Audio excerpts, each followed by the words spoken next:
ये कोई मिठाई की दुकान है नानपारा के तुम एक गुलाब जामुन खा लो मैं बाद में खा लूंगा? आप बताइए क्या काम हुआ नानपारा में? आप विधायक यहां पर हैं, क्या आपको बस डिपो की जरूरत नहीं है नानपारा में? बस डिपो की जरूरत है ना आपको? आपको बस डिपो मिला? योगी दिए? अच्छा, अब आपको ब्रॉड गेज रेलवे लाइन की जरूरत है नहीं है? क्या योगी ने दिया? क्या मोदी ने कुछ किया? कुछ नहीं किया। और फिर नानपारा गढ़ीघाट की रोड 10 किलोमीटर की रोड है, रोड ही नजर नहीं आती, खाली खड्डे खड्डे खड्डे खड्डे नजर आते। अब आप बताइए, तकिया घाट ब्रिज जो सरयू नदी के ऊपर 10 साल पहले मंजूर हुआ, अभी तक काम चल ही रहा है, चल ही रहा। अगर वो काम हो जाता तो 25 गांव के 40,000 लोगों को फायदा होता। क्या किया काम योगी आदित्यनाथ और उनके बीजेपी के विधायक ने यहां पर। मेरे अजीज दोस्तों और बुजुर्गों, मटेरा ब्रिज जो है, जो नानपारा को नवाबगंज से मिलाता है, वो कभी भी गिर सकता है। बाबा को फिक्र ही नहीं है उसकी, मुख्यमंत्री को उसकी फिक्र ही नहीं है। अच्छा, यहां का किसान कह रहा है कि कांजी घर बनाओ, कांजी घर बनाओ। बाबा जानवर रोड पे निकल जा रहा है, जा कांजी घर बनाओ, बनाते नहीं। और फिर यहां पर आप देखते हैं राशन कार्ड भी कहां मिला बताइए? अब्बा जान तो कह दिया कितनों को 2 साल में एक राशन कार्ड मिला? अगर मिला तो हाथ उठा के बताओ, कितनों को राशन कार्ड चाहिए नानपारा में बताइए?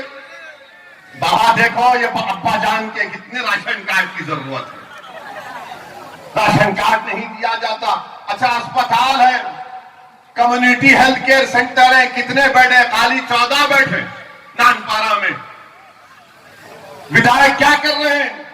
तो विधायक कह रहे हैं बेड की जरूरत नहीं है, एक बेड हमने सपा के ऑफिस में लगा दिया, वो रात में जाके वहां सोते, हम यहां बैठे रहते बीजेपी में।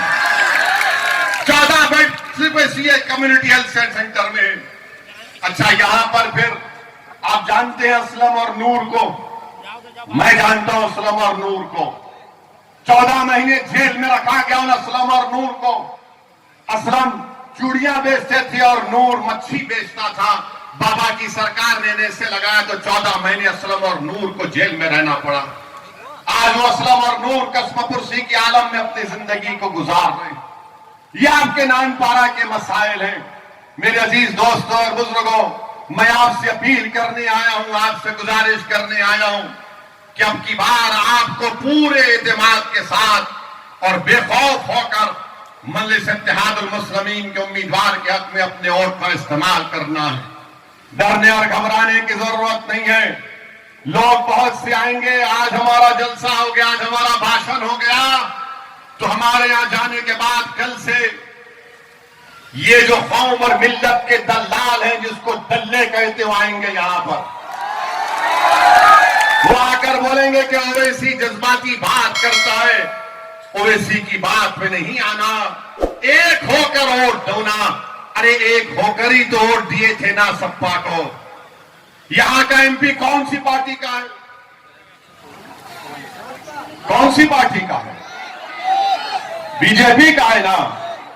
अब मैं आपसे सवाल कर रहा हूं, आप तमाम से भी जो वहां और यहां खड़े हैं, ये पुलिस ने दीवार खड़ा कर दी। इंशाअल्लाह ताला जब विधानसभा का चुनाव होगा तो मैदान में जलसा होगा और लाखों लोग होंगे इंशाअल्लाह ताला। अच्छा, आप बताइए कि आपने बीजेपी को वोट दिया पार्लियामेंट के इलेक्शन में? दिया आपने नहीं दिया? शर्मा ने डरने की जरूरत नहीं है, दिया आपने। अरे ऐसा तो करो, फिर कैसे जीता? कैसे जीता बताइए ना। कि हमने आपको आकर कहा था कि हमारे अजिन्नात आकर आपको कहे थे, तो मालूम हुआ कि जो सपा का वोटर है वो बीजेपी के मोदी के साथ बैठकर चाय पी रहा था। आपका वोट आपने तो दिया बीजेपी को रोकने के लिए, मगर बीजेपी कैसे जीत जाती है? मेरे अजीज दोस्तों और बुजुर्गों, ये हकीकत है जिस पर आपको गौर करना है।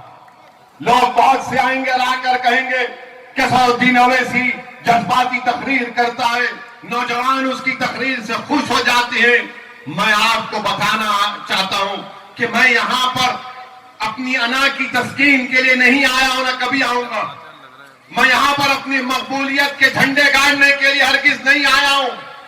अल्लाह मेरी नीयत को जानता है। मैं यहां पर उत्तर प्रदेश में इसलिए आया हूं और इंशाअल्लाह ताला आता रहूंगा, उस वक्त तक आता रहूंगा जब तक कि मेरे जिंदगी का एक बहुत बड़ा मकसद है यह है कि उत्तर प्रदेश में बल्कि भारत के हर उस मुकाम पर जहां पर मुसलमान बसता है वहां पर उनके सियासी लीडरशिप को बनाएंगे।